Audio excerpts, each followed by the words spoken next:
नमस्कार, मी सोमेश्वर आणि आज निघालो आज यात्रेवर. आणि मित्राची यात्रा आहे त्यामुळे त्यांनी जेवायला बोलवलं आहे. म्हणून म्हणलं आपलं चला निघतो आहे आता इथून डायरेक्ट जायचं खंडाळ्याला गेलं की प्रफुल्ल ढमाळला उचलायचं आणि तिथून सरळ निघायचं. हे बघा, हे आले प्रफुल्ल ढमाळ. सारखं फोनवरच असतात साहेब, काय नाही. मग कसं आहे, भारी दिसतं ना. ओके, आता इथून सरळ निघायचं की त्याच्या घरी. पोचलो तिथं. पण तेजस शेंडगे साहेब आलेले होते तिथं. यांनी यायला उशीर केलेला. ऊन तर भयानक लागत होतं, अवस्था खराब झाली. आता जेवायचं आणि निघायचं. तोच पण म्हणलं जरा टाईम आहे, तोच म्हणलं गावात जाऊन येऊ जत्रेला. बघा इथं कार्यक्रम चालला.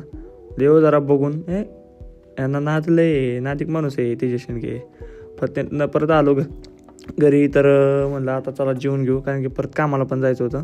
म्हणून मला जेवून घेऊ. बघा सगळी गँग हवं आहे. आमचे प्रतीक यादव साहेब यांचंच हस्ते आज जेवण होतं. आणि परत खाऊन पिऊन निघालो.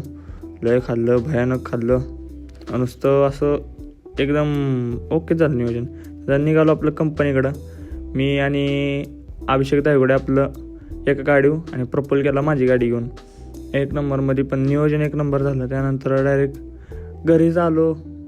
घरी म्हणजे कंपनीत जाऊन घरी आलो, कारण की लय कंटाळलेलो होतो. त्यामुळं ब्लॉग काय शूट करता आलं नाही. पण आज एवढंच.